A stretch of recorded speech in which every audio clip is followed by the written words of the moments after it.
Everybody say,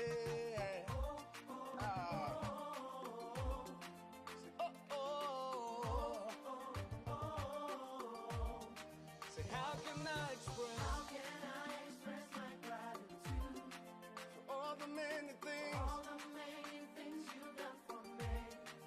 Words are not enough, to say thank you.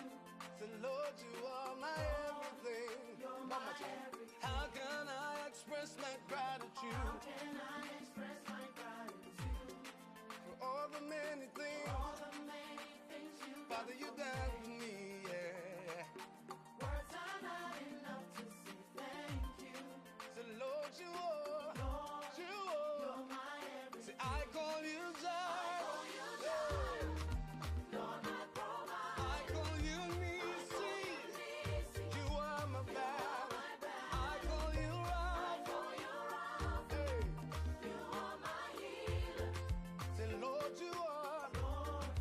You're my everything. I call you Jireh. You're my provider. I call you Nisi. You are my banner. I call you Rapha. You are my healer. Say, Lord, you are. You're my everything.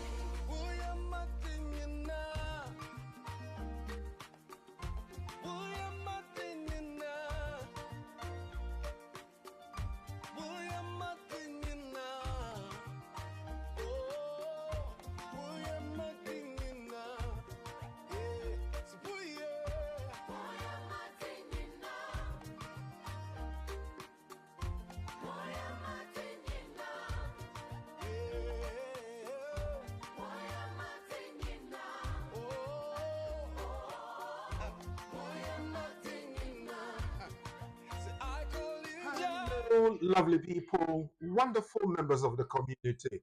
It's another Saturday, and we are here with you live on BWTV, bringing you the community and the law. Can I make a partner application in the UK when my visa was cancelled, even though I was given 60 days? We are going to delve into this question and find answers to that, and also break down some of the complexities of the skilled worker route when it comes to immigration matters here in the UK. My name is Oreku Frimpon, and my guest this afternoon is a senior partner of BWF Solicitors, Mr. Bernard Owusu. It's the community and the law. Let's get into it together.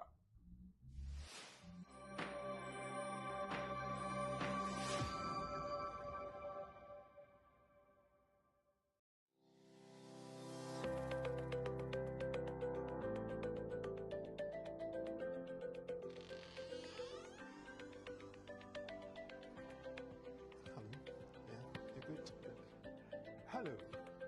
There are several questions in the community when it comes to the law, especially with the immigration matters.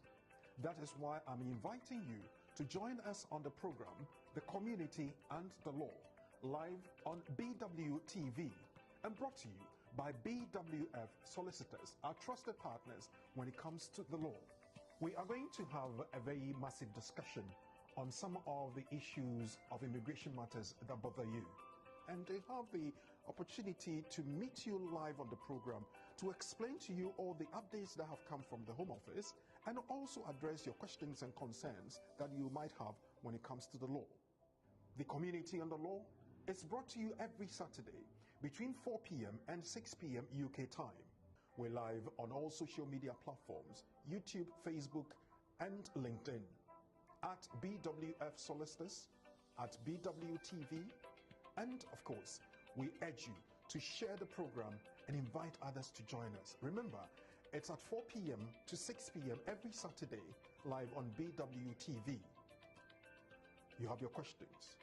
There are answers. So join us, learn, and empower yourself on the program, The Community and the Law. So pick up the phone and dial 0208 493 7345. Or you can send a text 07950 422 780. It's The Community and the Law. My name is Oreku Frimpon, and I am your host.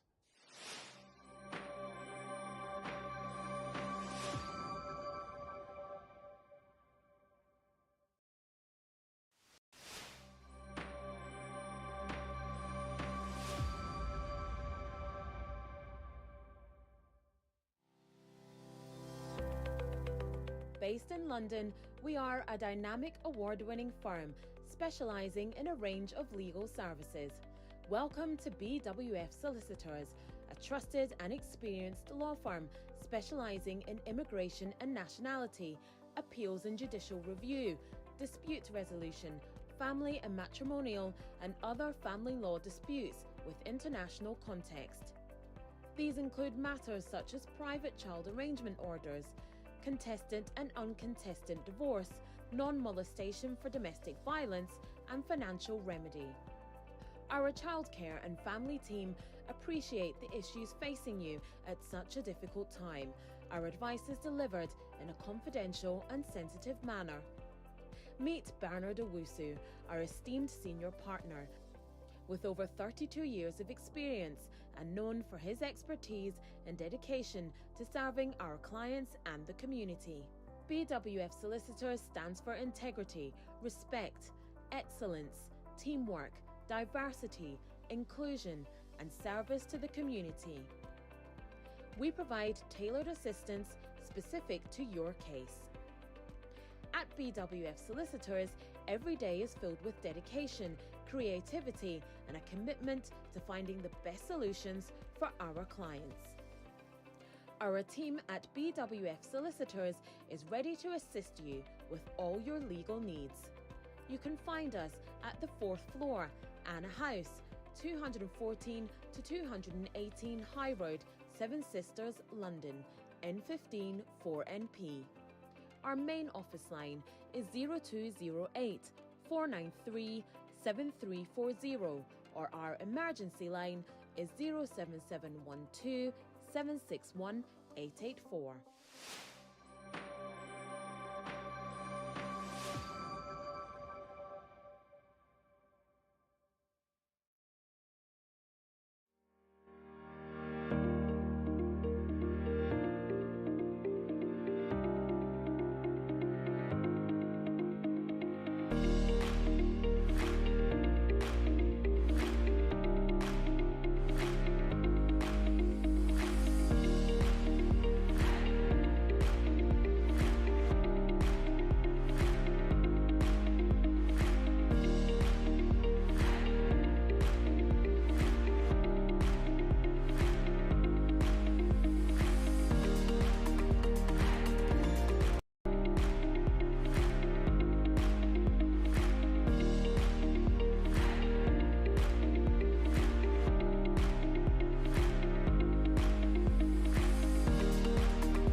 Hello, lovely people. Thank you so very much for sticking with us and having faith in the program, especially when we do this every Saturday afternoon. It's the community and the law. My name is Oreku Frimpon, and I want you to join me to say thank you to BWF Solicitors, our trusted partners when it comes to the law, for giving us the opportunity to come your way with this very wonderful program every Saturday afternoon. This afternoon, we're going to have a look at an important question that you have posed, and I have the privilege and the honor to get the senior partner of BWF Solicitors to come as my guest and resource person to answer that. And the question is, can I make a partner application in the UK when my visa was cancelled, even though I was given 60 days? Today is the 9th of August, 2025, and we are saying that if you would want a very good firm to help you with your immigration matters, with all legal issues, explaining the legal matters and the updates that have come, and also helping you to stay on the right-hand side of the law, it's BWF Solicitors. They are located on the 4th floor of the Anna House, 214 to 218 Tottenham High Road, Seven Sisters in North London. Call them Monday to Friday between 9:30 in the morning and 6 p.m. in the evening on 0208 493 7340. Those of you in Ghana, there's an office in Accra, and you can reach them on 055 589 5959. In emergency situations, you can send a text, WhatsApp message, or call 077 127 61884. 077 127 61884. 884. Without much ado, let me one welcome all of you out there and also introduce my big brother, my senior partner of BWF Solicitors, yeah, for us to start the program. So let me first of all, as I said, do that introduction. Mr. Bernard Owusu, Uncle Ben, we call him, is our resource person, and we're privileged and honored to have him this afternoon. Uncle Ben, good afternoon. Oh, good afternoon. Thank you very much for joining us. It's been a while, but I know by God's grace, we're all doing very well. Yes, we are. Thank you. Thank you very much. I think the last time I was here, that was the beginning of July. Oh, okay. That's about a Time, month ago. time flies. Oh, yeah, it's gone. I mean, the year is almost ended, so Well, I was really looking forward. yeah, thank you. Mm. To be fair, we are in a very difficult situation, a difficult period, because in Ghana, within the week, there was this tragic accident where two ministers of state, some senior political figures, were on a national assignment. In fact, members of the armed forces were also in that accident. They were on a national assignment, and the helicopter in which they were traveling crashed, and all of them, 8 of them, lost their lives. And with your permission, I would want us all to observe a minute silence. And there is a tribute from BWF solicitors that will be read after the minute. And then we all ask the good Lord to find a good place for their souls. So, those with your permission, shall we observe a minute silence in honor of the departed souls?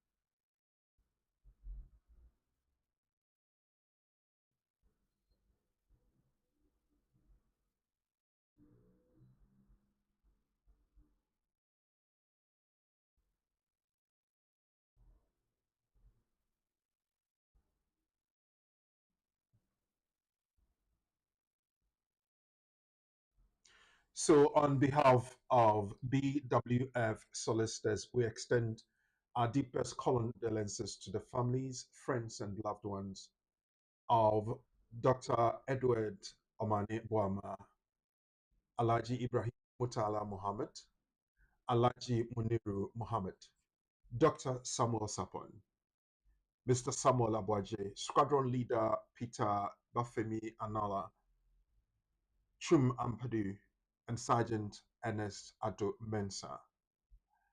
They lost their lives in the recent helicopter crash in Ghana. Our thoughts and prayers are with you during this time of immense sorrow. May the souls of these wonderful men of Ghana who were on duty for their nation rest in perfect peace.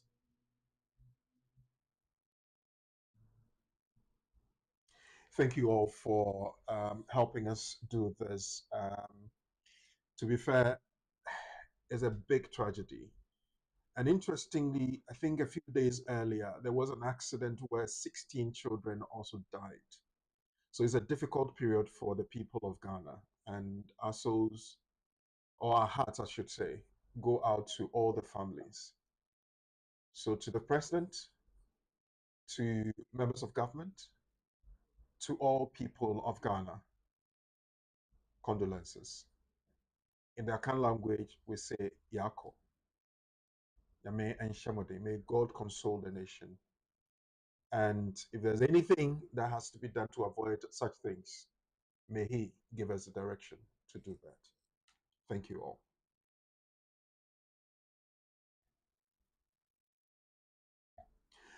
All right.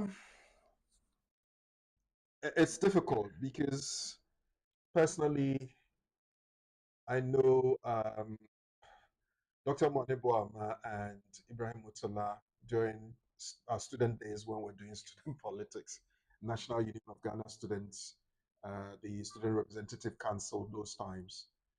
And I quite remember them very well. So it's been a difficult period for me personally, but um, we take inspiration from what they have done for the nation, and we'll do our best for ourselves and the generation on board. We take a quick break, and when we come back, we'll delve into the program.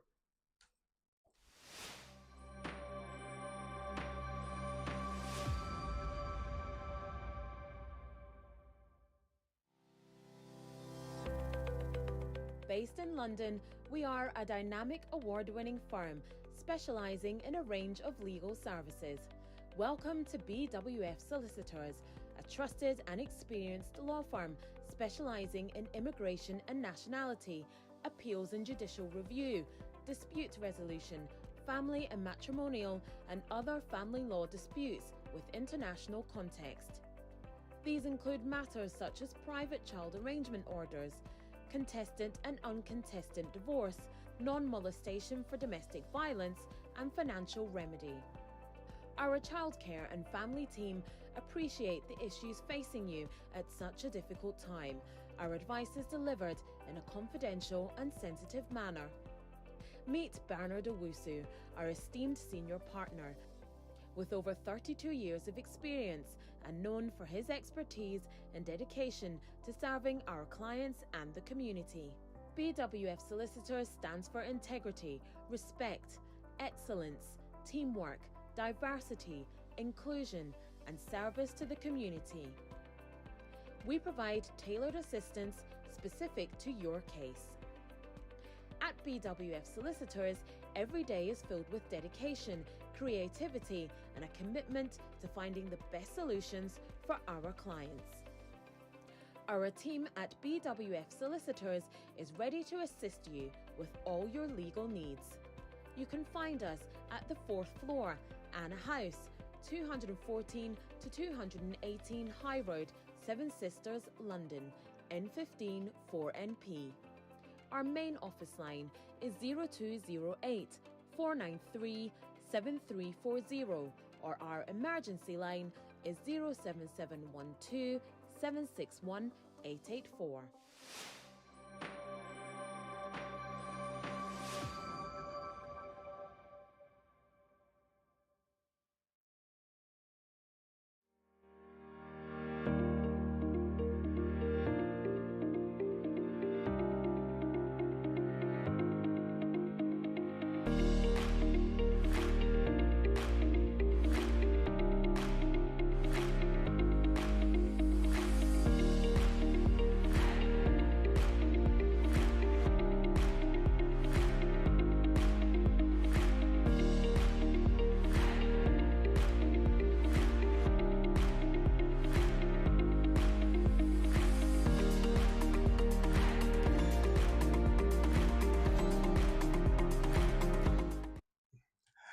Yes, welcome back, and thank you for sticking around. We move on. This week, as we observed this difficult period, we had one person also expressing their appreciation to what BWF Solicitors does. Jay Ajiman says that Annie has been very helpful and followed up with my documentation until now for 2 years. She's a very professional person and polite. Thank you for your service, Annie. I will always come back and give you 5 stars, and for you, to you and your team. I'm trying to paraphrase it, but this is what Jay Ajiman wrote in appreciation of what Annie Soa did for him when they brought their service to be rendered. Last week we had Annie on the show, so interestingly, the boss is here. I want to find out from Uncle Ben. You're bringing up a lot of young, sharp lawyers, and feedback like this, how does it make you feel?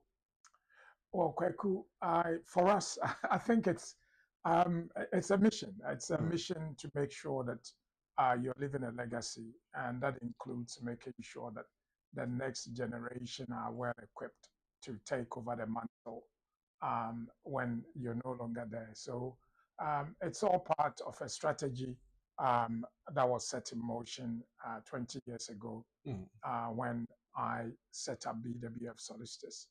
And for me, seeing young people under 30 years doing their best, sometimes it's not very easy. It's, you need to tutor, train, coach them because we all come from different backgrounds.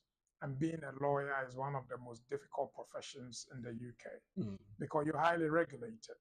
And you need to make sure that in addition to the regulation, you also understand the tools that you're using to do your work, which is the legislation, the law, and the case law, and everything. And the area of law that we do changes almost every day.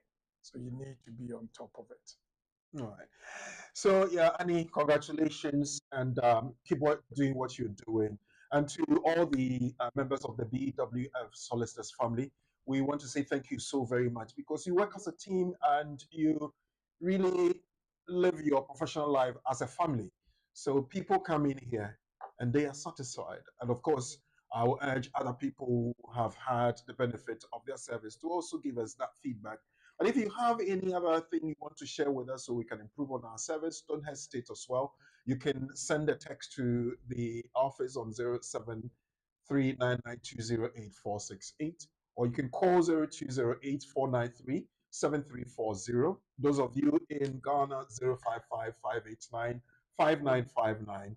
And in emergency situations, or even your feedback, as I said, you can send a text to this UK number 004477 127 61 884 004477 127 61 884. Or you can go to any of our social media platforms, Facebook, X, Twitter, TikTok, at BWF Solicitors, and you can leave your feedback there. Or the website, www.bwfsolicitors.com. Happy birthday to our very own Sandra Fraser. Sandra is the one who, every time we come on the show, will tell you where to get your bus, where to get off the train, tell you what telephone numbers you have to call. And she puts that on the comment section, either on Facebook, on YouTube. And this week, she celebrated her birthday. Her smile is so infectious. She gives you the warmest of welcomes when you come to BWF Solicitors because she is part of the team that will meet you first time and also direct you to wherever your appointment is and whoever your appointment is with. So Sandra, we happy to celebrate your day with you. May God continue to bless you, enrich you in every aspect of your life, and keep that smile. Happy birthday to you, my dear sister. God bless you. And congratulations on your new age. There is an update from the Home Office, and I'm happy that Mr. Usu himself is here. The Home Office has announced new offense for online promotion, announced as a new offense or something that goes as an offense for online promotion of illegal immigration.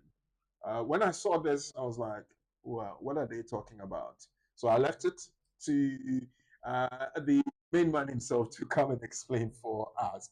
The Home Office has announced a new offense under the Border Security, Asylum and Immigration Bill to criminalize the creation and publication of online content that promotes or facilitates illegal immigration, including small boat crossings, fake travel documents, and illegal work opportunities.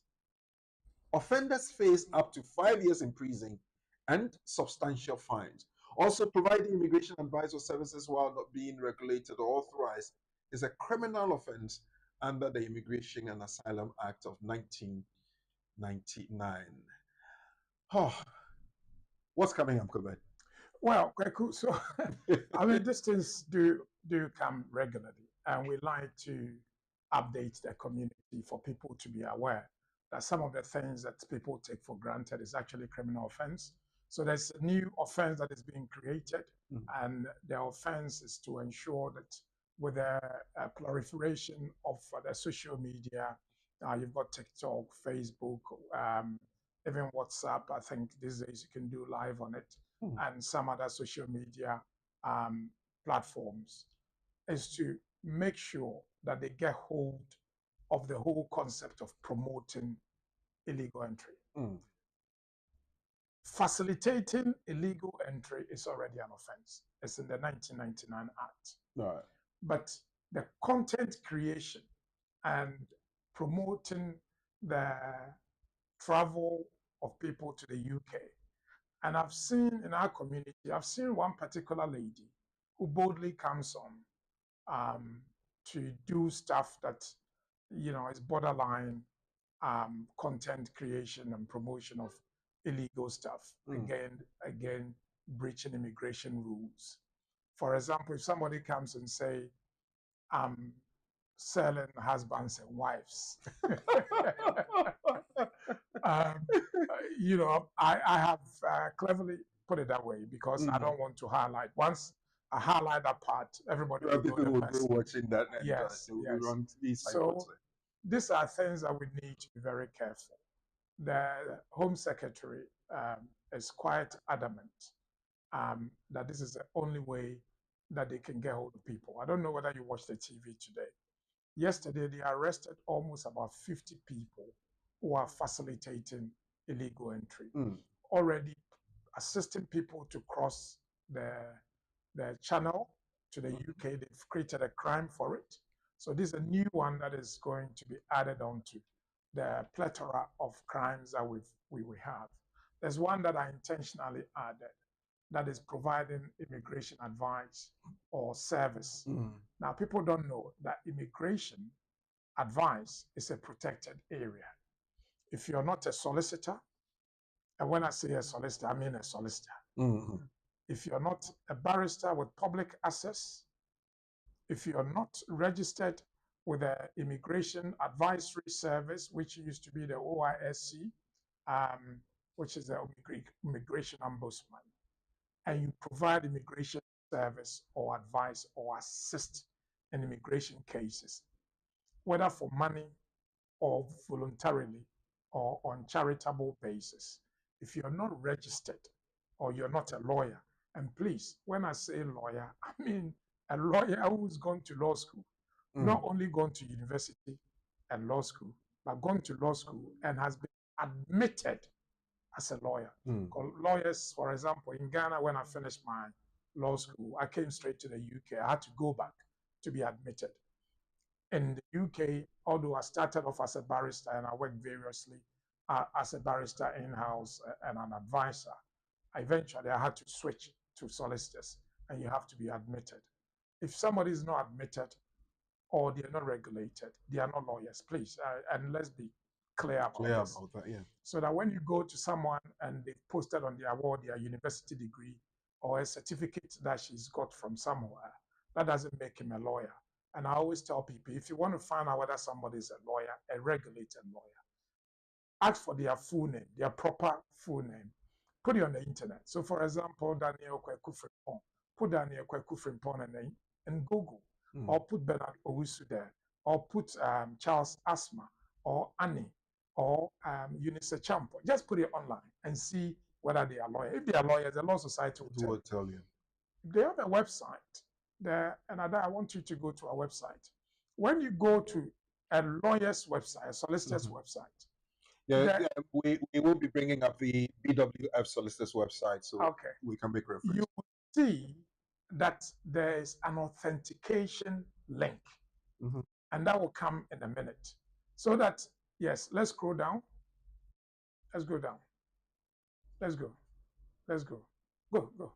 Go to the end. Go. Go. Slightly, that's it in the middle. Yeah, in the middle. Yeah, click it. What does it say? Website verified. And for me, you know, it can't be any other way. This is compulsory for all solicitors. If a solicitor's website doesn't have this, or somebody say I'm a solicitor or I'm a lawyer, either you go back and let's do it again. Maybe people don't see.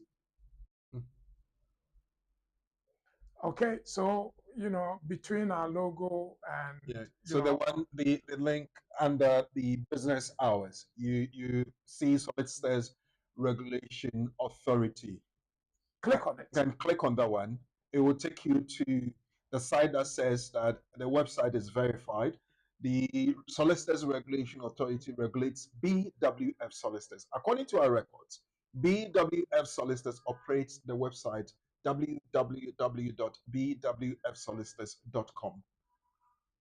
So we can return to the verified website. That is where we were previously. Yeah. So this is to assist the community in making informed decisions when they advise people. I wish that I can share some of the text messages and WhatsApp messages, even as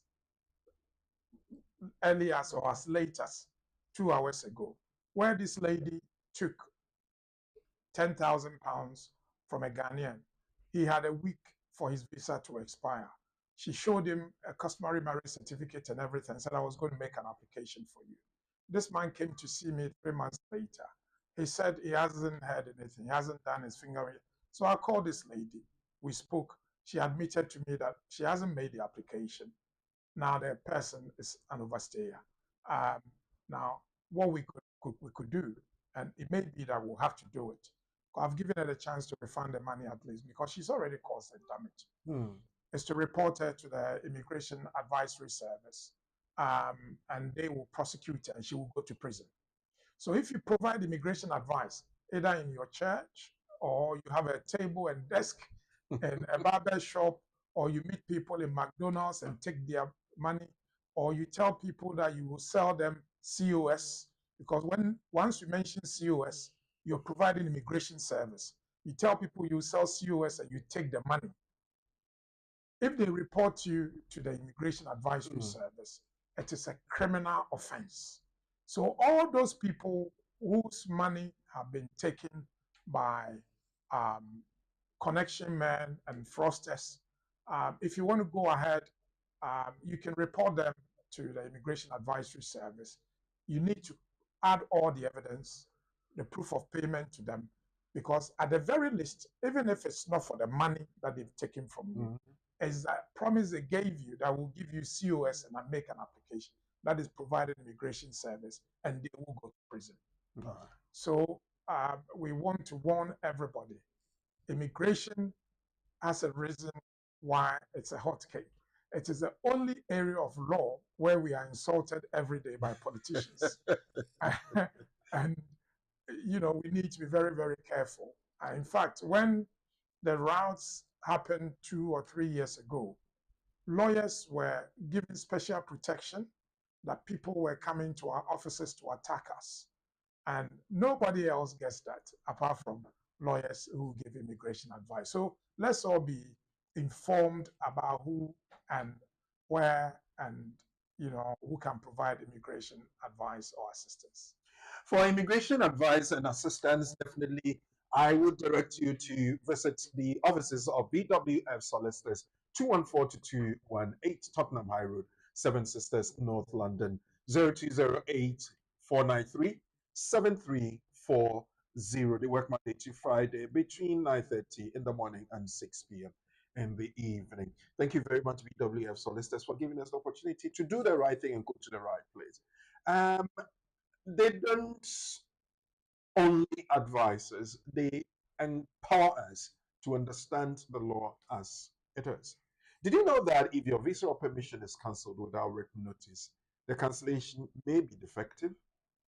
The Home Secretary, or as it is said, the Secretary of State for Home Department, must serve a written notice to vary a person's permission to live in the UK on the person, including skilled workers and their dependents. Therefore, if the Secretary of State fails to serve a written notice on the skilled worker or their dependents, the cancellation of the visa or permission will be deemed defective and can be challenged by judicial review. This is from the Section 4 of the Immigration Act of 1971. It is quoted from a case, Anu Frejiva versus the Secretary of State for Home Department 2003 case. That is a UKHL case number 36. When they cancel your visa, they write to you, don't they? Is that the serving of the notice, as it were? Yes. So, Kweku, what we do as we look at the trends and the goings on in the community, the experiences of our community members, and where they are suffering most. So what we now find is that some people have potentially they've had their visas cancelled and they are not aware. They've not been notified, they've not been informed. A case that I had which prompted me to do this was a gentleman who came here with his brother, and 2 weeks ago he went on his status, his e-visa, and he created a share code for a new employer. He went for an interview 2 weeks ago. Last week, he went on the same e-visa and he was told that your visa has been cancelled from January. How do you square that? So he hasn't got an email. So the first thing I checked is that, does your e-visa have your latest address and contact details? And he showed me, yes, it does. So there's no excuse. In that case, we go to Section 4 of the 71 Act. There is a 2000 notices regulation as amended also that's there. But the fundamental base of all this is on Section 4 of the 71 Act, which demands from the Secretary of State to serve 1, written notice, 2, on the person. So it's not only serving a written notice, but it has to be served on the person. And serving on the person, it may be fax, email, it may be post, it may be DX or document exchange. Most people will not know. Lawyers use that. It's just like a courier service. But we dump it in one place and somebody comes to collect it. And then, but for them to be able to serve you, they need to know your address. So that when you look at the guidance notes, the Secretary of State can be excused if they don't have your address. Right. And that is why I always tell people that when you come here, don't be so excited about the fact that Malandio, you're in the UK. So you've come to join your husband or your wife. You don't even know where she is.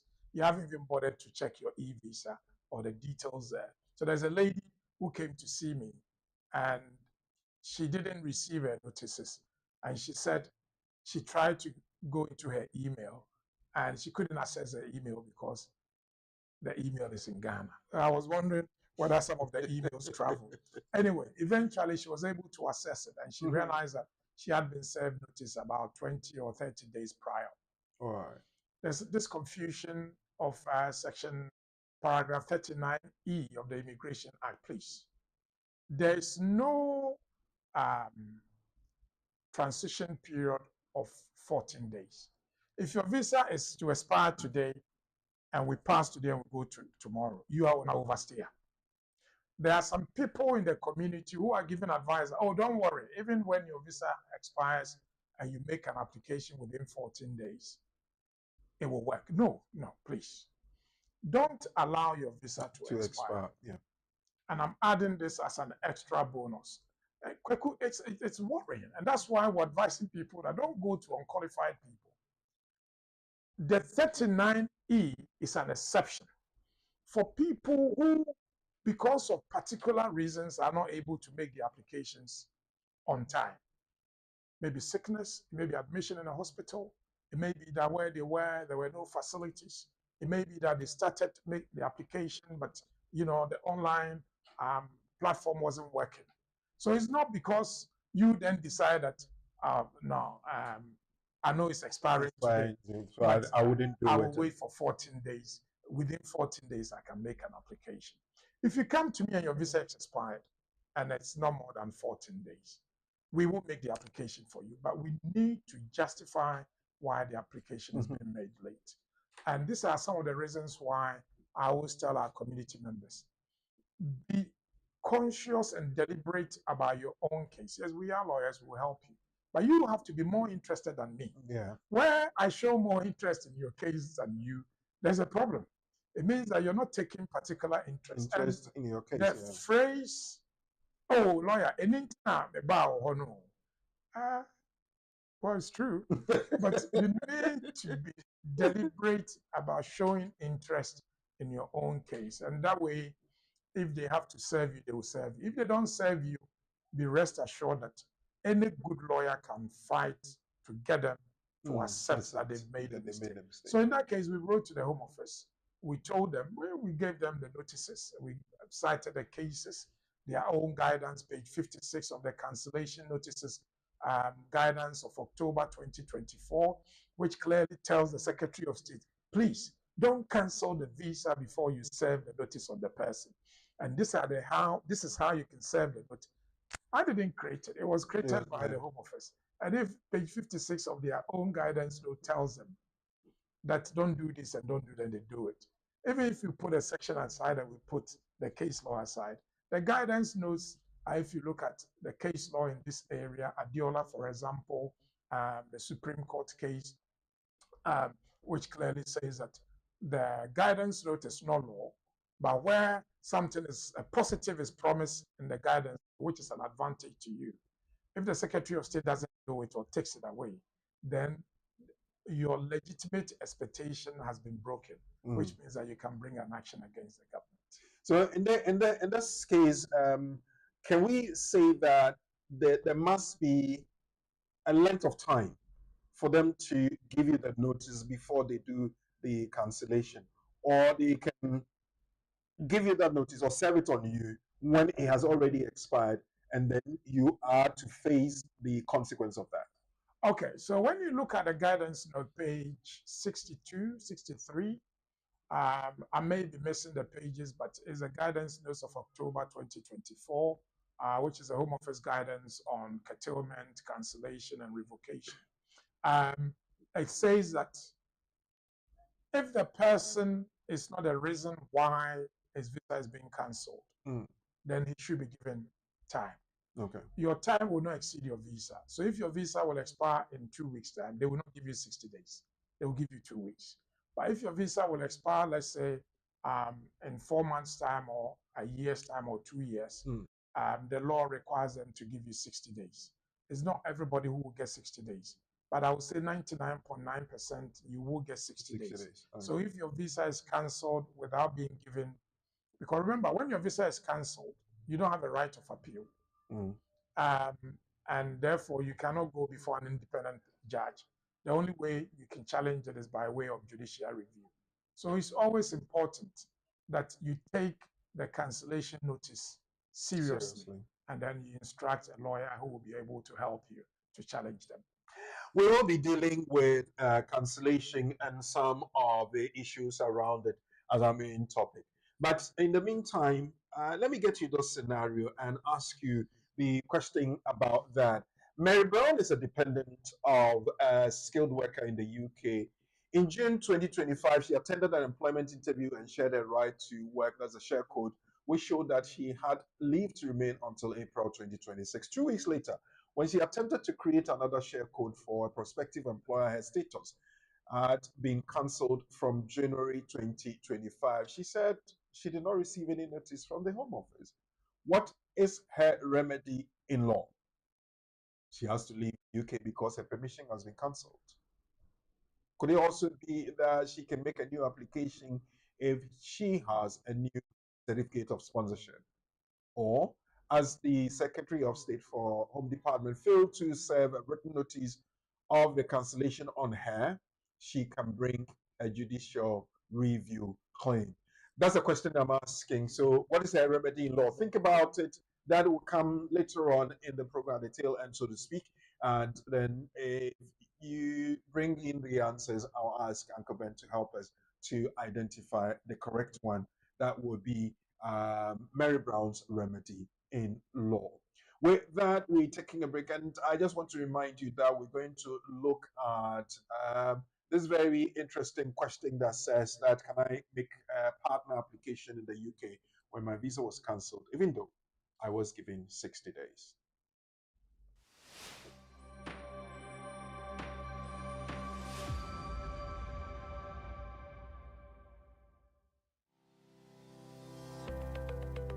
Based in London, we are a dynamic award-winning firm specializing in a range of legal services. Welcome to BWF Solicitors, a trusted and experienced law firm specializing in immigration and nationality, appeals and judicial review, dispute resolution, family and matrimonial, and other family law disputes with international context. These include matters such as private child arrangement orders, contested and uncontested divorce, non-molestation for domestic violence, and financial remedy. Our childcare and family team appreciate the issues facing you at such a difficult time. Our advice is delivered in a confidential and sensitive manner. Meet Bernard Owusu, our esteemed senior partner. With over 32 years of experience and known for his expertise and dedication to serving our clients and the community. BWF Solicitors stands for integrity, respect, excellence, teamwork, diversity, inclusion, and service to the community. We provide tailored assistance specific to your case. At BWF Solicitors, every day is filled with dedication, creativity, and a commitment to finding the best solutions for our clients. Our team at BWF Solicitors is ready to assist you with all your legal needs. You can find us at the 4th floor, Anna House, 214 to 218 High Road, Seven Sisters, London, N15 4NP. Our main office line is 0208 493 7340, or our emergency line is 07712 761 884.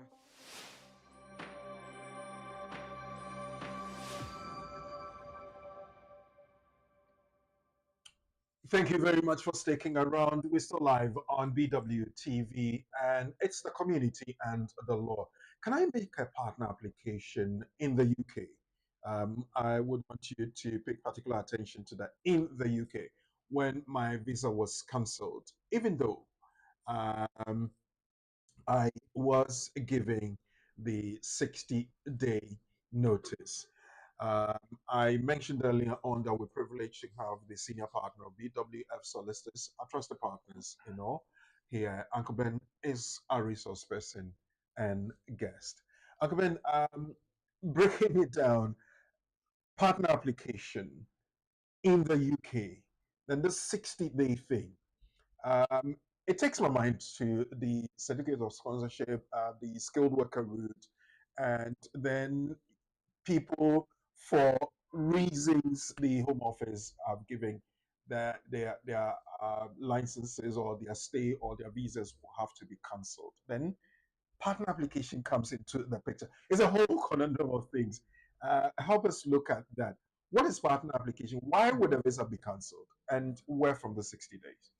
So, Kweku, if you watch carefully, our programming follows a consistent logical pattern. Yeah. We don't do things in isolation. We know that over the last year or so, the most difficult part of the immigration is the skilled worker route, including revocation and cancellation of visas, withdrawal of sponsor license, and reporting of spouses and partners by spouses and partners to the Home Office that they're no longer spouses and partners, and therefore a spouse or a partner has to leave and they are given 60 days. So this creates a host of problems that we're dealing with.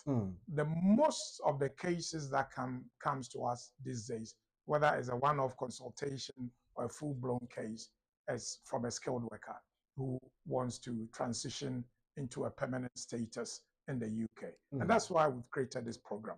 So the first thing I want everybody to know, that if you're a dependent of a skilled worker, a student, or a graduate route, or you are a graduate route person or a skilled worker or a student, that you are allowed to marry in the UK.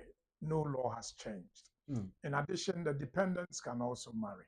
But you see, if nothing has happened and you have your visa, you have your leave to remain, you've got all the time. So if you've got all the time, there's no pressure. But this is specific to people whose visas have been cancelled, and they therefore have only 60 days to react. The law as it stands defines a partner in GEN, which is a general definition 1.2, as a married person an unmarried person who is dated the other person for 2 years, Mm. or people who are in same-sex relationship, or people who have contracted civil partnership, and that's same-sex relationship as well. So if somebody is married, then they can apply within the 60 days. But the problems come in when this person came with their partner or their spouse, and therefore they've met, they've met another person and they want to transition from a skilled visa, which has been cancelled now, they've only got 60 days, to a more permanent status, which means that they have to go through divorce, and once the divorce is gone through, and then they have to marry this other person. The other problem you have is if you're here as a dependent, whether you've been given 60 days or not, and then you want to marry someone else because the person you came with, the relationship is broken down.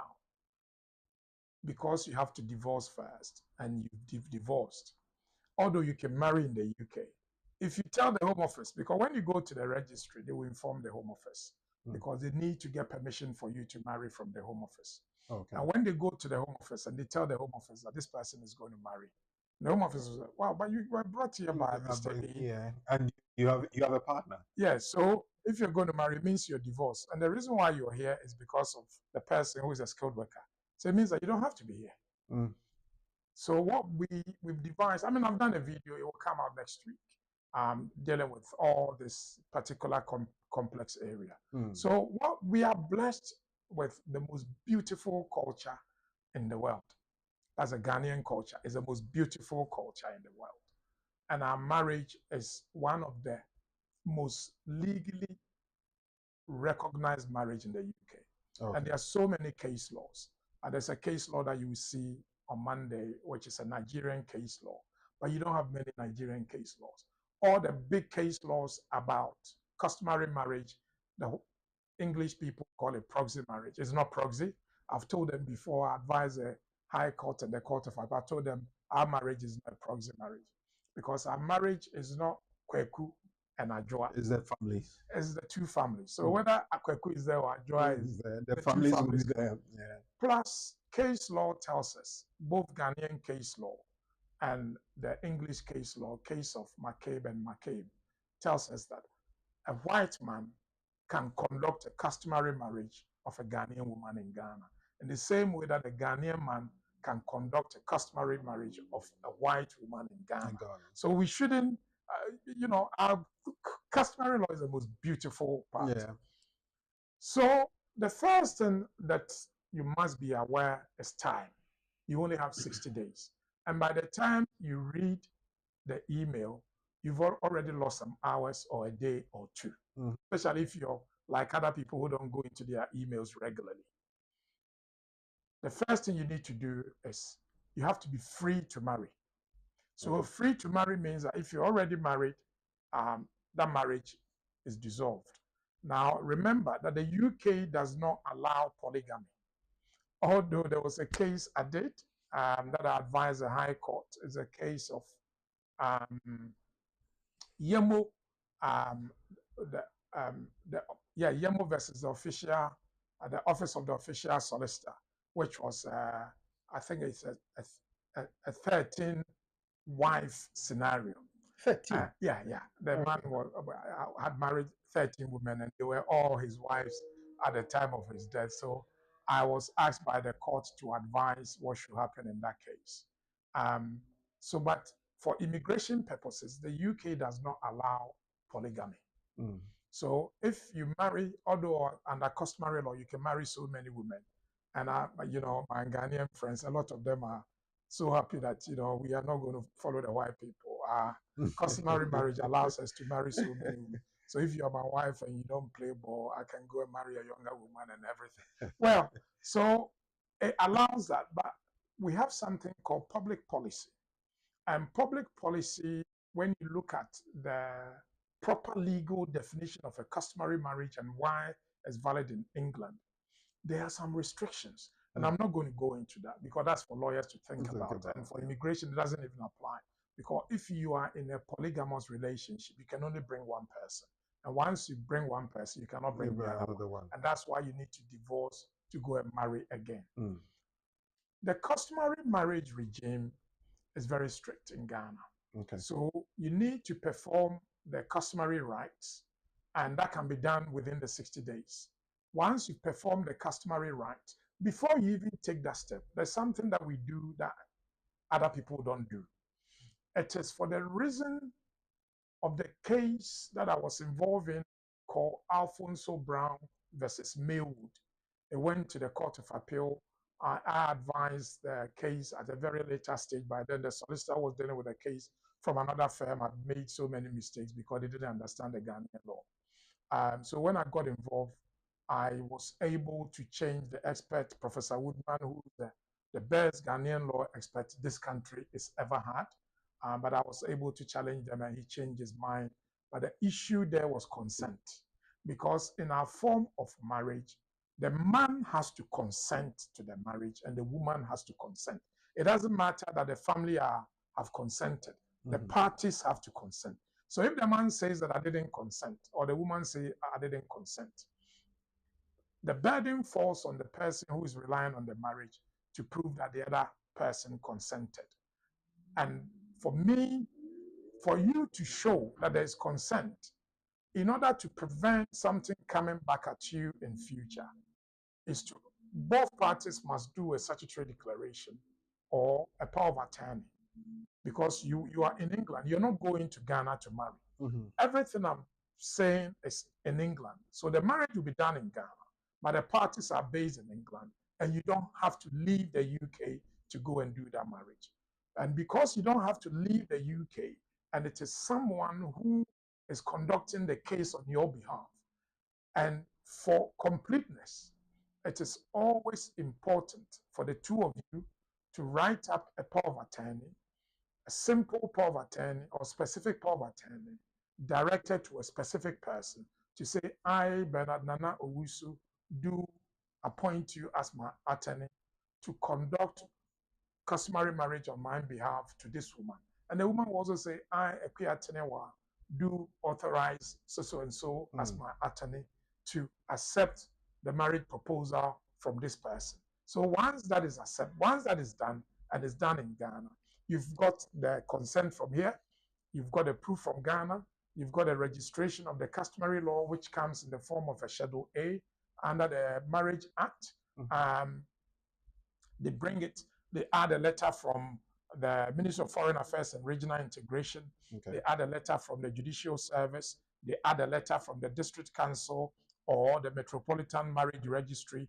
And then, if you like, you can go to the Ghana High Commission for attestation.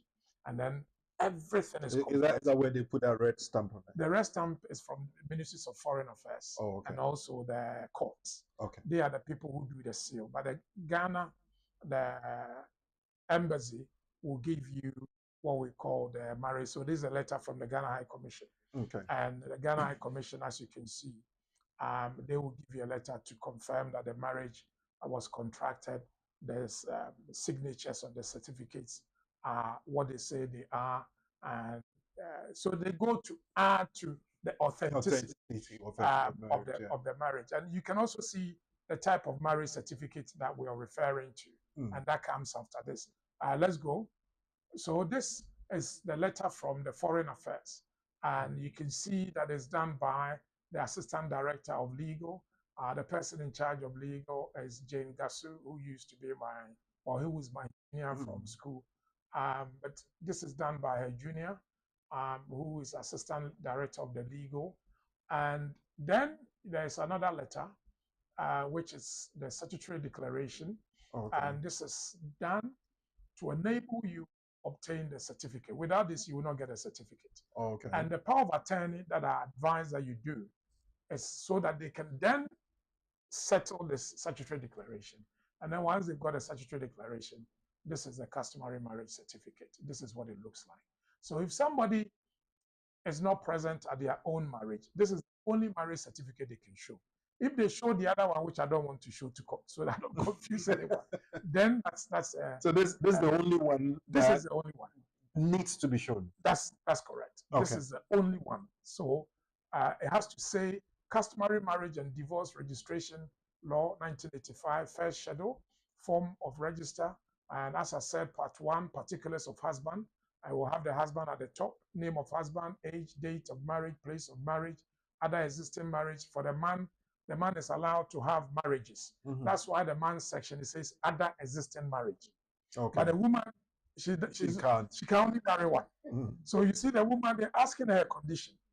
But the man, they're asking other existing marriage. Because if the woman is married at the time you're going to marry her, she needs to be divorced. Okay. Even if it's a customary marriage. Our laws do not allow women to marry more than one. Okay. So for the woman, it's condition.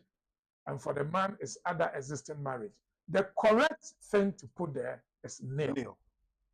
Or if you're married, then you say either you 1 or 2, or maybe you're a Muslim, you got 6 wives. So you put 6 marriages there. And then this one is going to be the 7th. So you have to put nil rather than not applicable. Nil and not bachelor or spinster or divorcee. For the woman, it's a spinster. Okay. Or divorcee. For the woman, it cannot be nil. She's a spinster, or because the question is not whether you've got a husband. The question, what is your current marital condition? Because you can only marry once. Okay. For the men, they are allowed to marry a lot. So the 2 sections are different. And then you see, say signature or thumbprint. This can be signed after the event. You can sign and go, or you can authorize someone to sign on your behalf. Right. And then there will be the names of the witnesses, the receipt because you pay money there, and then the signature of the registrar and the registrar's remarks. Then that goes into the section. There are other stamps at the top, and you can see Kwoti Papa Fio without even looking at it. I know that is a notary public. It's a very popular one because all the documents that come from Ghana, he's the one that signs it. The man must be making a lot of money, I guess. And we also know that this is coming from Accra Metropolitan Assembly. Okay, yeah, because we've got that stamp on the top. That's correct. Yeah. So once you see this, then you know you are on the right track. Please, don't go to a lawyer and say, oh, lawyer, please go and do this for me. Any lawyer who does this for you, it means the lawyer has got so much time on his hands. When you're in England, you don't have time to be follow-up.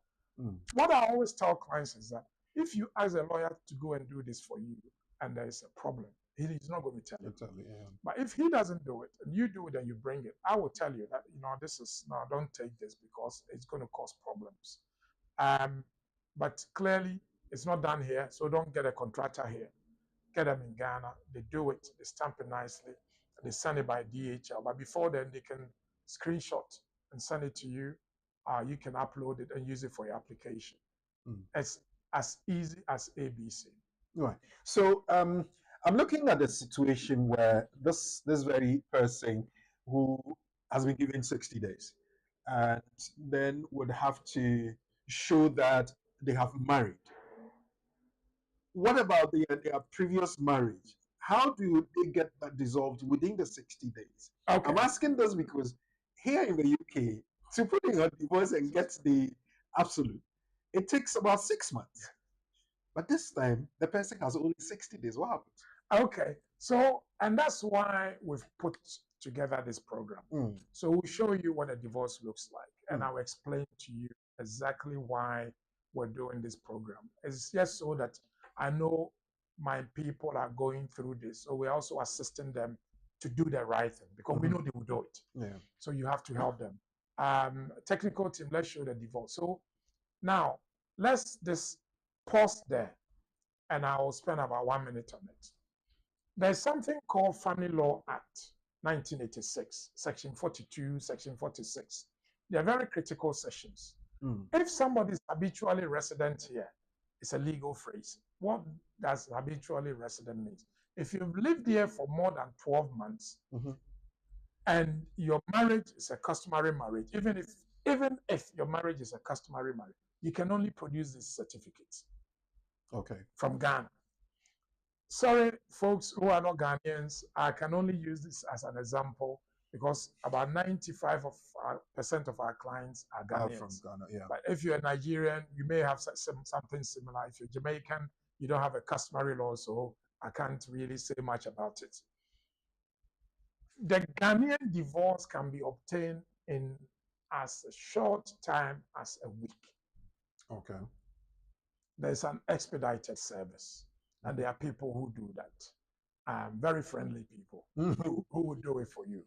So they will go to the court. We can see this is coming from the court because at the top it says in the Circuit Court of Justice, Tema. And this was obtained in the year 2011, and it went before a circuit court judge. So if you're married and you need to divorce before you marry again, please, if you try the British way, your 60 days will pass and your divorce will not Divorce come. will not even happen. Because in UK, divorce takes a minimum of 6 months. Mm. So my advice to you is don't think about here, do it in Ghana.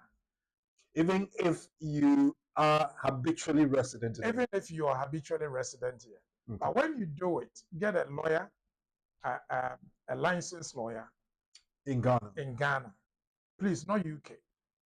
Because we don't have time to go and follow this in Ghana for you. So if you want your thing to be done quickly, Mhm. go to Ghana, ask your people in Ghana to do it for you. You don't have to travel there. They go to court, they file motion, and it goes to the court. But look at what the judge says. Let's go down slightly so that we can read it. It says that whereas this cause, having come on before this honorable court for a hearing on the 11th of November, and whereas the parties by this pleading have agreed that their marriage be dissolved. So you see, the parties agreed before the dissolution. Yes. Yeah. And it makes it so simple. It is hereby decreed that the marriage contracted under, in this case, the marriage was contracted under the ordinance Mm-hmm. on a certain date at the registrar office shall be dissolved. And it goes on to say the marriage is dissolved. But what you should all watch is that your divorce document should have divorce certificate. Can you just go back to the topic again? Yes, that's where it says divorce certificate. And I think one critical thing too is that it should be coming from a court. Yes. That's to the very top again. That it says in the Circuit Court of Justice. Yes. And giving the location and the year. That's correct. If those ones are missing, then there must be something wrong. There is another one which I don't want to show because I don't want to confuse anyone, which is what we call confirmation of dissolution. Okay. Please don't go and do confirmation of dissolution, because confirmation of dissolution means that marriage has been dissolved and the court is only confirming it. It means that you didn't go through a process, a judicial process to dissolve it. This is the only one which is acceptable. Okay. So you can take pictures of it and send it to your people in Ghana if you're in the situation where you've been given 60 days, but you want to hurry up because you've met a beautiful woman or you've met a very competent, nice husband or boyfriend, and he wants to marry you so that you can put in an application quickly. But if you're one of those people who procrastinate and because the way the chicken or the hen. Maybe somebody doesn't really understand. There's a little drops of water make a mighty ocean. So Okay. every drop contributes to the So you start from day one. You don't wait till last minute. On our program on Thursday, somebody sent a message and say, "Dear lawyer, my visa will expire tomorrow. What should I do?" It's expired. Between now and tomorrow is just and 24 there hours. was a lady who sent me a text message yesterday, and she said her visa was expiring. No, the day before. No, her visa is expiring today, the 8th. And these are things that we don't want you to go through. So once you your notices, please act quickly. Act quickly. If not immediately. Yes. And the bottom line for me is that promise and fail is too much. There are many people who come to us and they've waited 1 month, 28 days. And their lucky is not February, because that would have been the end of the end of the 2 months. And then that leaves you with almost no time to do anything for them. Yes, we are lawyers, so there are things that we can do, but I like to have enough time for me to, if we have to do something against the Home Office, then we can do that. But also that enables you to make sure that we are checking the authenticity of your document and make sure that everything is fine. That's fine. Oh, okay. So those of you who are just joining us, we're looking at what you can do. Can you make an in-country application when your visa has been cancelled, and also given 60 days, especially in the skilled worker route situation. Just a moment ago, Ankoben took us through what the proper document for marriage dissolution or divorce is in Ghana. He made the disclaimer that we're using mostly a Ghanaian situation or example because most of their clients come from Ghana. But there may be similar situations where people have their customary rights made or recognized by law, as it were. We're still on the program, The Community, and the law is brought to you by BWF Solicitors, our trusted partners when it comes to the law. We're going to say thank you to them and come back to do that. But before we go, let me remind you of the nugget we gave you earlier on, because at the tail end, I will be going to my scenario again. That I'm saying that if you didn't know that your visa permission, if it's cancelled without written notice, it may be defective. The Secretary of State for the Home Department must serve a written notice to vary a person's permission to live in the UK on the person, including skilled workers and their dependents.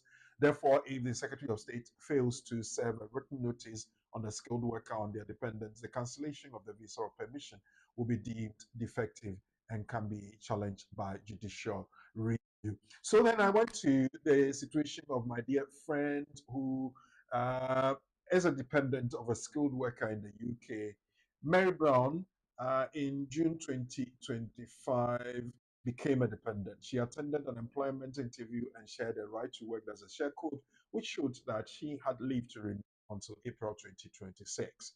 2 weeks later, when she attempted to create another share code for a prospective employer, her status had been cancelled from January 2025. She said she did not receive any notice from the Home Office. So in this case, what is her remedy in law? She has to leave the UK because the permission has been cancelled. She can make a new application if she has a new COS, or as the Secretary of State failed to serve a written notice of the cancellation on her, she can bring a judicial review claim. Think about that, and then we will be looking at that tail of the program. But when we come back, we continue the discussion, but then we'll also give you the opportunity to ask questions. Remember, we are live on Facebook at BWF Solicitors and at BWTV UK, and we're live on YouTube as well at BWF Solicitors and at BWTV UK. Pick up the link, share, and also make your comments ready and share them on the platform. You can send a text to 07399 208468, or you can call us on 0208 493 7345. We'll be right back.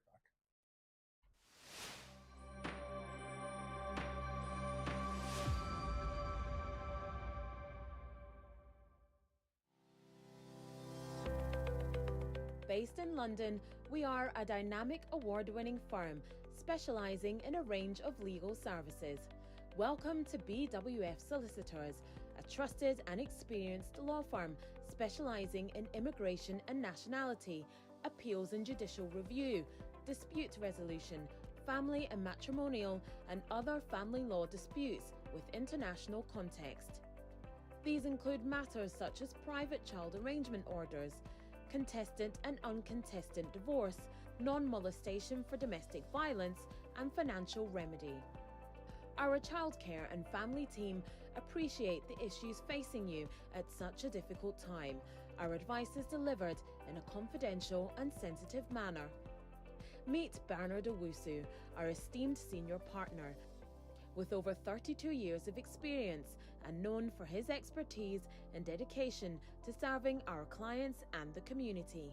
BWF Solicitors stands for integrity, respect, excellence, teamwork, diversity, inclusion, and service to the community. We provide tailored assistance specific to your case. At BWF Solicitors, every day is filled with dedication, creativity, and a commitment to finding the best solutions for our clients. Our team at BWF Solicitors is ready to assist you with all your legal needs. You can find us at the 4th floor, Anna House, 214 to 218 High Road, Seven Sisters, London, N15 4NP. Our main office line is 0208 493 7340, or our emergency line is 07712 761 884.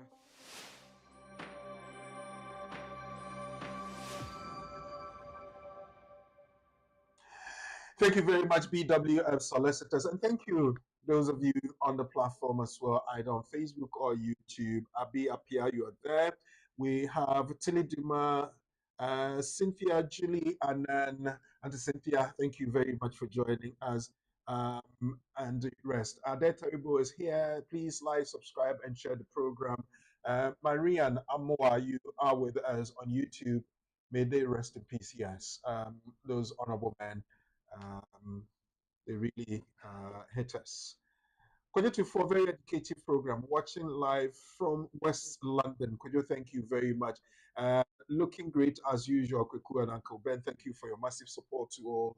And Sandri, Kojo for from West London. Thank you, Kojo. Thank you for having faith in us. Georgina Sechim, hello, you say. Thank you very much, our friends on YouTube. Kevin Asamoah, good afternoon, Oreku and Uncle Ben. Thank you, Kevin, as well. Thank you for always having faith in us. Angelo, Uncle, how do I claim my money from the Home Office? They agreed to refund my money for not processing my application within 24 hours.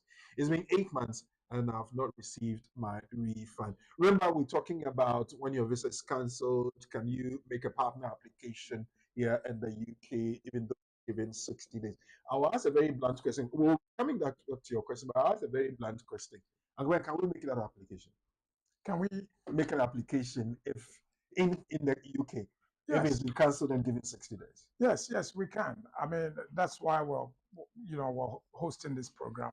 It's just to explain to people that yes, you can. You don't have to leave the UK. You can make your application once you've got the necessary documents. If you are married, you've done the divorce. If you've contracted a customary marriage, then you've got the other documents to help with the application. So you can do it. Yeah. You can do it from the UK. You don't have to wait for something else to happen. Once you've received a notification and you've met somebody you love, you can straight away start a process. Yeah. If you want to ask Uncle Ben any question, the lines are active now, or you can put them in comment section down below, 0208 493 7345, or send a text or WhatsApp message. It could be a voice note to 0739 208 468. Prior to me asking the very last question, there was this question from a very dear friend who wanted to know how she could claim her money from the Home Office. They agreed to refund the money for not processing the application within 24 hours, and it's been 8 months. She's not received the refund. How does she do that, Uncle Ben? Okay, well, first of all, how was the application paid? Was it paid with a card? Was it your card? And if it was your card, please check. Sometimes you make the payment without you realizing that they've paid it, because maybe you receive the money same time as you receive your wages. So, it will be about £500, I think, which they have to refund. So look out for £500 over the duration. But above all, if they haven't sent the money, speak to their complaint section and make a complaint, or send a letter to their lawyers for a pre-action protocol, and then they will look at it. Okay. So yeah, you can. So look out for that, and then if you have any issues and you want support, you can contact BWF Solicitors 0208 493 7340. Yes, keep your questions coming through. Let's pick the next one. We have Meshach in Chroma asking for a friend. That's fine. She's on COS with COS 2231. She applied for her son in Ghana and was asked by the Home Office to change her COS as X closed. The 2231 was closed and it's not on the list that can bring dependents, but has brought her husband on the same code. What can she do? Well, COS 2231, I'm not sure which one that is. and I'm not sure why they say it's closed. It may be that they're talking about childminder and yeah, the childminder, the au pair, and the other ones. The childminder one is still open, and the au pair is closed. And if that is the route that has been closed, then once she's already here, she will be protected by the transitional provisions. So I'm not too sure of the sub code 2231. I will check it, but if you can also tell us, it also helps with the people who are watching or listening. Angaman, has there been any update on the subcodes recently? Yes, there has been an update, and it's one of the updates that we should have done. The subcode changed in April last year, but the subcode, for example, for care was 61. It's now 6135 and 6136. It used to be 6145 and 6146. In addition, we've got a new what we call the TSL, which is a temporary shortage list, which Ada is showing, and that goes hand in hand with the SL list. So that's a salary immigrant ISL. So this is temporary. Everyone on this will be the lower qualification. That is RQF, which is a regulated qualification framework, 3 to 5. You know that now we've gone from 6 and above up to 8. 8 is PhD. So if your qualification and abilities is not up to a degree level, then you come on this shortage occupation list. It's a temporary list. It means that your visa will be valid till December 31st, December 2026. The Secretary of State can remove any code there within that time. We're hoping that MAC, which is a Migration Advisory Committee, will finish the advice to the government next year, and then they will either add this to the immigration salary list, which is ISL. This one is a temporary shortage list, which is the TSL. This one is temporary. So you can see the income there is also changed, but it's not as significant as the salary list. We know the incomes have changed from 38,000 to 41,700. But as you can see here, some of the salaries, even the highest one is 39,300. And then we've got the discounted one, which is 80% if somebody is under 26 years old, or they got their visa before 2024 April, or they are on STEM, PhD STEM, they will only, they can get a lower salary. What people must be mindful of is what subcode are you going on? And it's always important. What I find is that the people who issue the COS don't use lawyers. So they're always making mistakes. They don't understand what they're issuing. They don't, even if somebody's visa has been canceled, they still issue. Even if somebody doesn't have a visa and their visa access expired, they still issue. All this will go to the Home Office, and clearly it makes it very difficult for you to justify continuing to be a sponsor. I see one of them, Prof. 3415. 3415. 3417. Yes, that's the one. Photographers, audio, visual, and broadcasting equipment operators. Yes. That's still on the list. Yes, that's what we're doing now. So all the cameras here, all the Mark, and everybody who's doing work, where you technical team, all of you, you know, BWF does this program. So we can actually employ you and give you, because we've got sponsor license. So we can employ you and give you a sponsor, a COS. Okay, I'll put my application in already. Well, that's the yeah. You can trust BWF solicitors to give you the most up to date version of things that come from the Home Office. Yes, keep your questions and your concerns coming through. Text 0739920848. I'm a student on a government scholarship. Can I bring my partner? Well, you're asking this question, but you must also focus on what are you studying?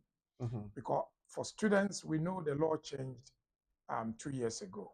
You can only bring your partner if you are on a certain course, or government sponsored, or a certain university. So what course are you studying? Mm-hmm. And those are the things that we have to look at. Yeah. Oh, okay.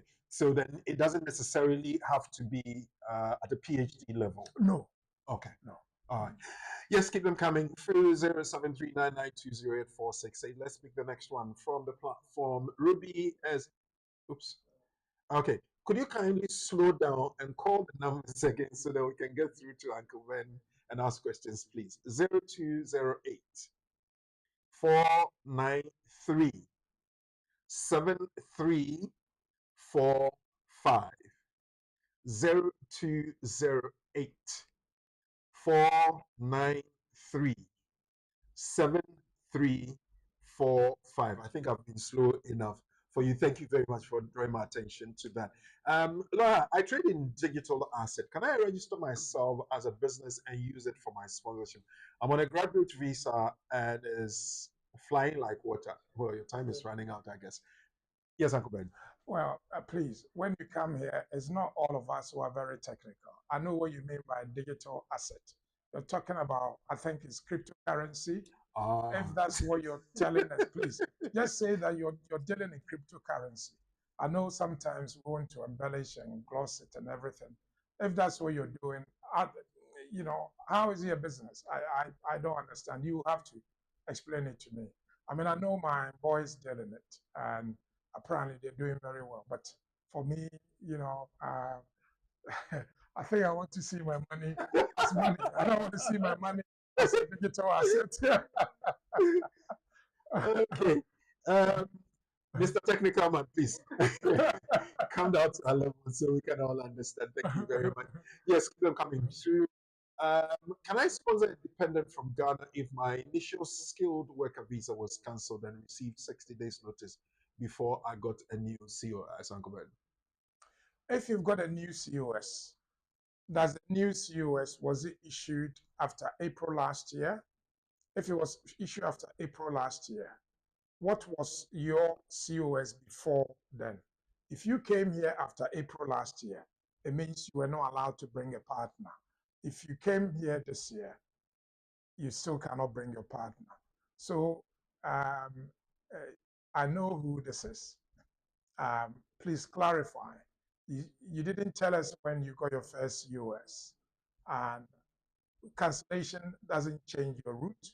It's still the same route until it ends. So once you are on a route, you are protected. If you can bring a partner, you're protected throughout if you were on the route before April last year. Okay.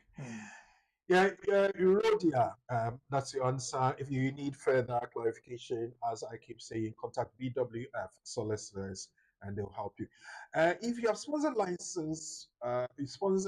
license revoked, but a different company wishes to sponsor you, is there a legal backing which gives the new company the chance to give you their COS? Kweku, and that is a worrying bit. I really worry about the sponsorship regime, the people who issue the COS. This gentleman, I think I know who that is. He's working with a company. He's doing 20 hours a week. His own sponsor has lost their license or his license. This new company promised to sponsor him. Okay. They've now invited him to come for a meeting. They don't understand that they can still sponsor him, although he's been given 60 days. Okay. Now, as a sponsor, if somebody comes to you and says, sponsor me, your first duty is to check whether the person is allowed to work. Your second duty is whether the person is on a visa. If somebody's visa has been cancelled and they've been given 60 days, they have a visa which will expire in 60 days. That's So you right. can still sponsor them. It's very frustrating that, license is being given to people who don't understand the license regime. And, as you can see, for Care Route 6135, 6136, they can only sponsor people who are already on the route or people who have worked with them for at least 3 months. Um, so somebody like this person, he's already got a sponsor license. It's been cancelled, but he's been given 60 days. 60 If the 60 days hasn't expired, you have to give them a COS if you've got it. If you want to employ them, yes, Ofori, yes, they can give it. There's a legal backing, okay? And tell your employer that if they don't understand, they should find a lawyer to help them, okay? Well, he stopped short of saying they should come to me. Come to me, I commend. Seriously, all things aside, he so mastered in this whole situation that the advice he gives is so cogent and can definitely get you what you need. If it won't work, he will tell you it will never work, and he will not mince words with that. Please, I find this a student of government scholarship, which is in areas, I don't know what that means. The school says we should pay ourselves or get expelled or suspended. How do I go about this without losing my stay in the UK? Douglas is asking Uncle Ben. Kweku, isn't it really unfortunate Yeah. that people who have been given government scholarship are not receiving the money that they should be receiving? And Douglas, if you can find the money, please find it. But also, you need to reach out to the Ghana High Commission. There is a dedicated desk for education. And there used to be a lady that I know, I think she left last year, and they should be able to sort out your scholarship. They have arrangement with the university to pay your fees.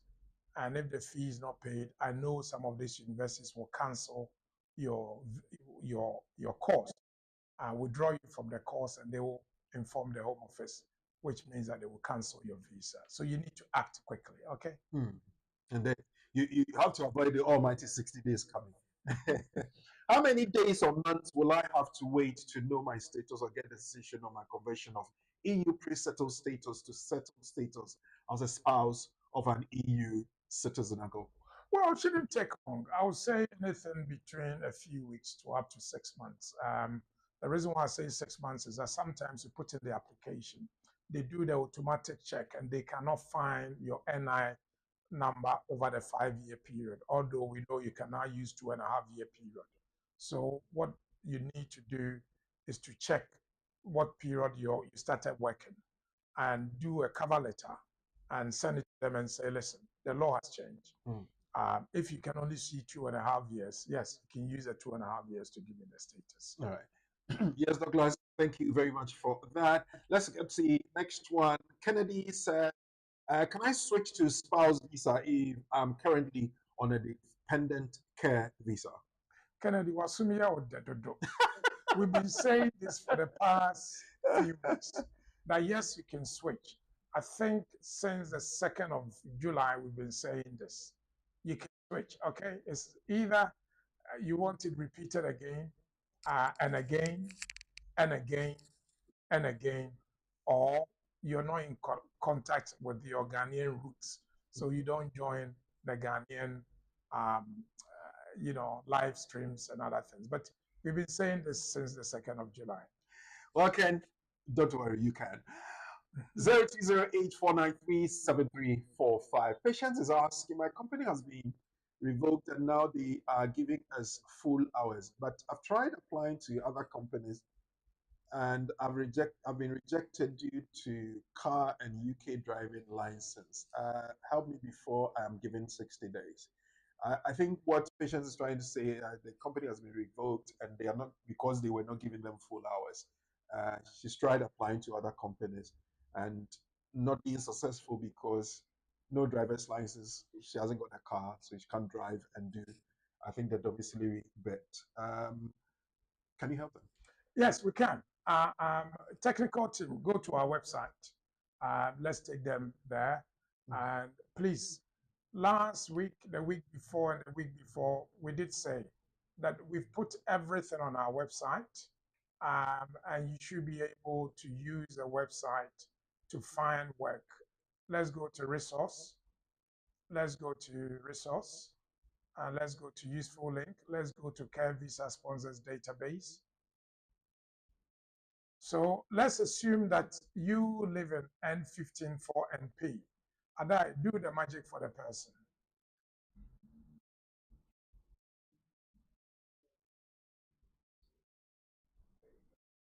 So you can see the nearest care home is 1 kilometer. Well, it's less than 1 kilometer. I can tell you that it's actually about 50 meters away from our building.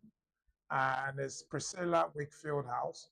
I know they've got license because I know I have clients who work there. But also this portal tells you that they've got a license. So you can see, and this is live. Okay, they change this every day. Every day. Okay. And you can see that, you know, they're there. There's also 266 High Road, Ofi Healthcare Limited. So let's say you are in RM16. Let's put RM16. It's why is it not highlighted?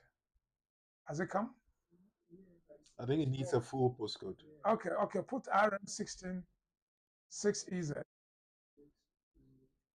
No, oh, okay, so that's also less than a kilometer.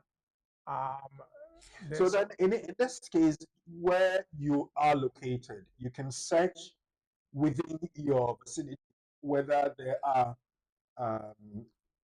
care homes, so to speak, that have licenses. And this database could tell you that for less than 1 kilometer from that postcode, you can find 3D's Healthcare Services Limited, and you can contact them. So my advice is that go on BWF website, www.bwfsolicitors, technical, click home for them first so that they know it's our website. Okay, this is what our website looks like. Okay, if you scroll down, you will see us there. You see him. You see the man there. Yes, the man on your screen. Once you see the man, you know you're on the correct website. That's right. Yeah. And then when you look at the top, we've created so many resources for you. We've got blogs there, we've got videos, and we've got useful links. The most useful one for you is the Care Visa Sponsor database. If you click on that, yeah, and then it goes on there, and then it gives you all the lists. You can even put Birmingham there, and it gives you all the care homes in Birmingham. How many are there? 1,440. Wow. Okay, so it's 1,440 of 1, 2, 3, about 10. So if you multiply 10 by 1, because the 1 is 1 page. So when it says 1 out of 1,000, it's 1,440 pages. And here we have about 10 on there. Yeah. So then that's about 14,000. So there's no excuse of, lawyer, I can't find work. But you're potentially talking about 14 businesses. I mean, unless, you know, I think that people are they are working now, so they don't have the time to look. Even to go on the website, you tell them, go on the website. So please, can you speak to them? I say, how am I going to speak to them for you? Because the thing is there. I don't have to speak to them for you. You go on there and find it.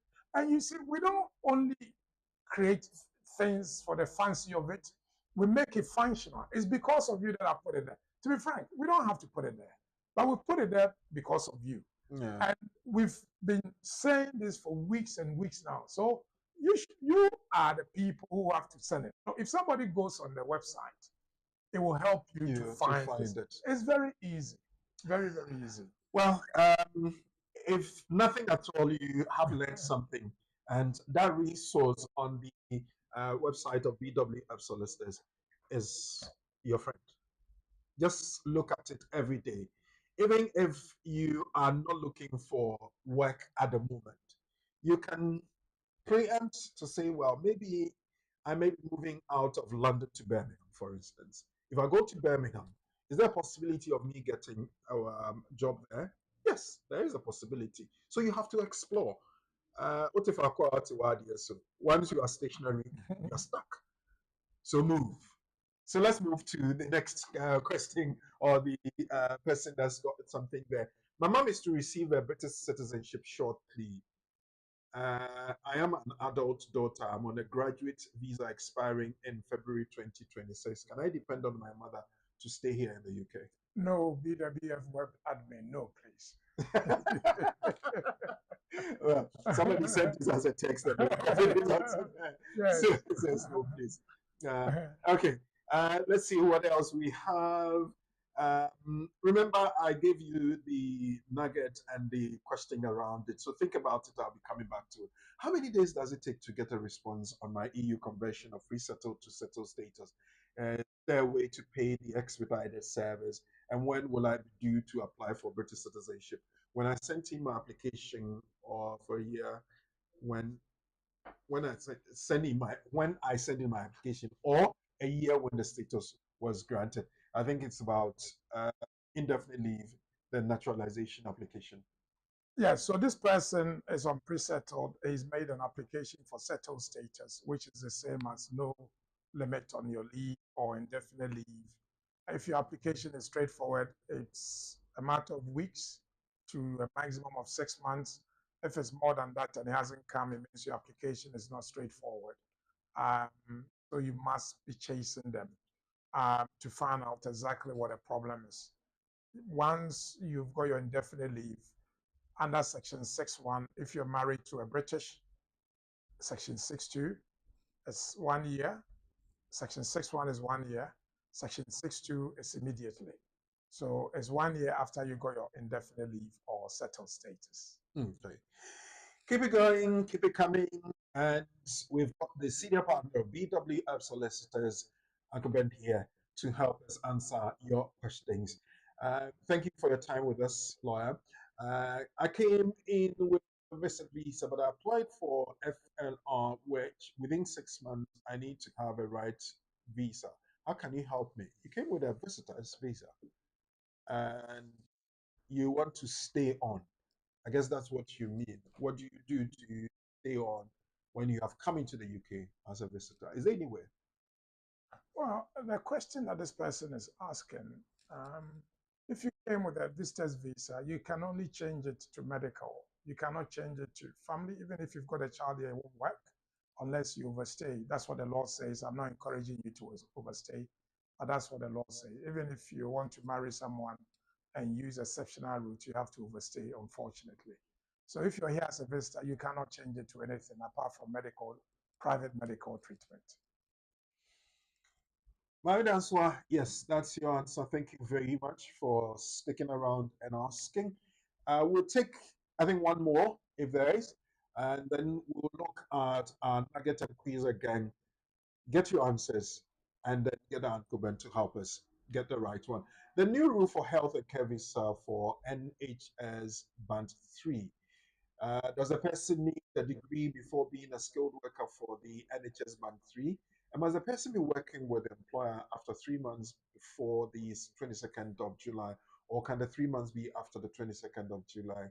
But be later, then you get the COS after. For example, if I start working today, can I be eligible after 3 months? Or it should have been before the 22nd of July. This is for someone who is on a dependent visa. So I can say without any equivocation that this 3 months doesn't apply to the NHS.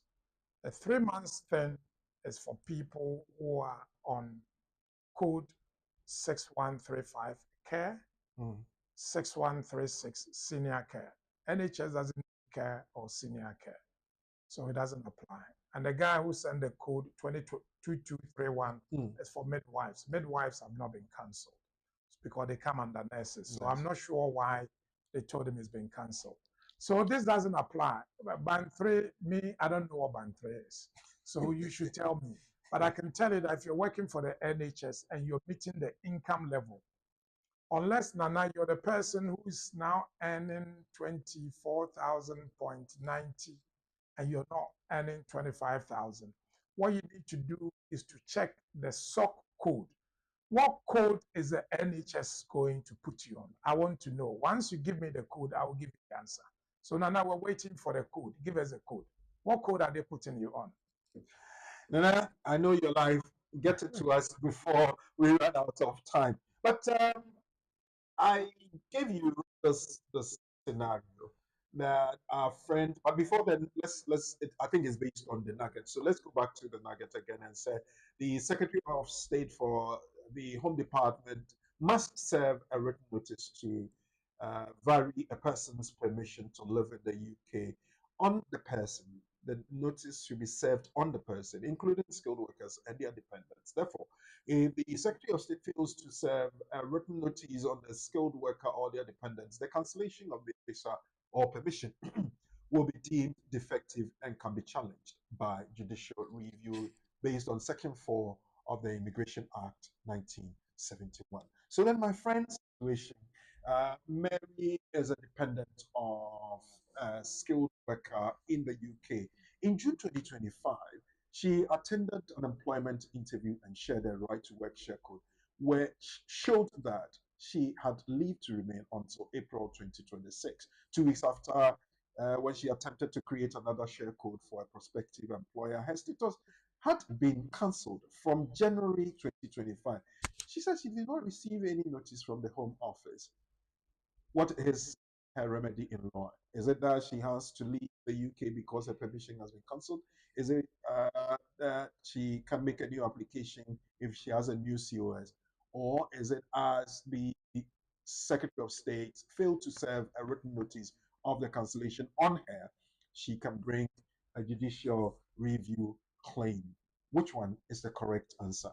Think about it. Drop your answers either online in the comment section, either on Facebook or YouTube at BWF Solicitors and at BWTV UK, or you can send it via text 07399 We'll take the answers after this.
Yes, thank you very much for sticking around. We're still live on BWTV and we're bringing you the community and the law. Um, Now we're picking your answers. So tell me what you think our dear friend Mary Brown's remedy would be in law. She's a dependent of a skilled worker in the UK. In June 2025, she attended an employment interview and shared a right to work share code, which showed that she had leave to remain until 2026 April. 2 weeks later, when she attempted to create another share code for a prospective employer, her status had been cancelled from January 2025. She did not receive any notice from the Home Office. That's what she says. So, what would be a remedy in law? Is it one, she has to leave the UK because her permission has been cancelled? Is it two, because she can make a new application if she has a new COS? Or is it three, as the Secretary of State failed to serve a written notice of the cancellation on her, she can bring a judicial review claim? Albert Balfour says it's number one. If your visa is cancelled, you have to leave the UK. that's very simple and straightforward. Yeah. Uh, Jenny Chase says it's number two. She can make a new application. She has a new COS. Thank you, Jenny. Gabriel Boahin, number two, you can do application, new one with the COS. Okay. Let's see. Eunice Boachi also says it's number one. She has to leave the UK because your permission has been cancelled. Next, we have Duchimwa is number three because they did not inform her. Okay, thank you very much. You brought the technical language down to our own level, isn't it? Sheila Jechua, number one, when your visa is expired, you must leave the UK. Okay. Let's see who else has anything for us. Kevin, someone number three. It's you say you are sure. Okay, yeah. Let's see what Uncle will tell us if you are sure that it's number three. Let's see. Next one. Um, Christiana Akoto says is number three. I'll take the very last one because we ran out of time. Let's see who else has. Stephen Apau, number one, because her leave is cancelled, so she is now an illegal migrant. Uncle Ben, I have just about two people that said number three. Yes. A lot says number one because if your permission is cancelled, go. And then a few said number two because you can make a new application if she has a new COS. Which one is right? So let's go back to our nuggets, which is where we will have our answer. And the nugget says that the Secretary of State must serve a written notice to vary a person's permission to live in the UK on the person, including skilled workers and their dependents. Therefore, if the Secretary of State fails to serve a written notice on the skilled worker or their dependents, the cancellation of the visa or permission will be deemed defective and can be challenged by judicial review. And that's Section 4 of the Immigration Act in the case of Anifiri Javad. So we go back to the question. We know that Mary was able to view her share code in April. Well, she had a leave to remain till April 2026.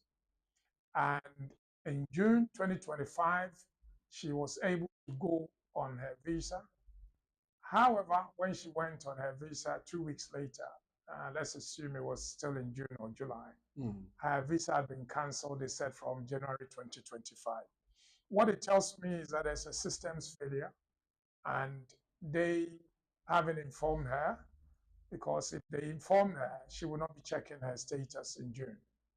And because they haven't informed her, it means that she's not aware that her visa has been cancelled. And we need to ask what the law is in this area. The law is that the Secretary of State must inform you in writing and also serve the notice on you. And because the Secretary of State has to do that, we need to make her aware that if the Secretary of State comes back with evidence that they served it on her, but she didn't obviously respond to it, then that's her fault. But it's invariably right to also say that if they've told her that they've cancelled her visa in January, why would she go and check her status in June? And in fact, she was able to raise a share code in June. So it's a systems failure. The Secretary of State hasn't served the notice. The Secretary of State is in breach of the law. Page 56 of their own guidance notes, which is October 2024 cancellation revocation guidance notes. Section 4 of the Immigration Act in the case of Annie Rideva clearly shows that the Secretary of State is in breach of the law. So she can go for judicial review. In fact, this is a live case, a case that I'm dealing with. And I've written to the Secretary of State that I've given her 14 days. And she must respond or will be going to court. And she will be responsible to pay my fees. And we should be hearing from them on Monday or Tuesday. And I know they will come and say, we'll look at it, give us a few months, and we'll come back to you. So the answer is 3. As the Secretary of State did not serve notice on our dear friend, they can challenge with a judicial review. Is your lawyer this powerful? If not, you might be somewhere else. So come to BWF Solicitors, and it will help you with situations like this. Especially the question we asked this afternoon, whether we can make a partner application when visa was cancelled, even though we're giving 60 clear days. The answer was in the presentation by Uncle Ben, and he will give us a summary of that. Uncle Ben. Thank you very much. So, Kweku, today we've looked at the biggest problem facing our community now. Thousands of our community members have come to the UK with skilled worker visa. Unfortunately, the system has failed them because they've been here, they are willing to work. Sponsors haven't got work, so sponsors have lost their license. Some of the sponsors are now reporting the very people they cannot provide work to as not coming to work. So they are reporting them to the Home Office. Home Office will cancel your visa and give you 60 days. So what we need to do as lawyers is also find ways and means within the law to allow them to, exert their legal rights. And that means that if they are in a relationship and they want to marry the person, you need to direct them that they can marry the person, go through the customary law route, get a divorce from Ghana or whichever country, use the customary law route, and then stay. So if you're here, you've been given 60 days, act quickly. Yes, you can marry. Yes, you don't have to leave. Yes, you can do Ghanaian customary law. Yes, you can get your divorce from Ghana or from outside, and they are all valid within the law. And yes, we all can come together and say thank you to Uncle Ben. Ruby has a message for Uncle Ben. Can you pass this message for Uncle Ben for me? Ruby Sinclair, the GAI lady, says hello and God bless you for the good. Oh, hi, Ruby. How are you?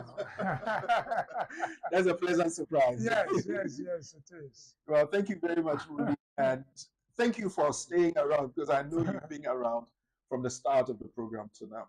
Well, Uncle Ben, thank you very much. BWF Solicitors, thank you very much.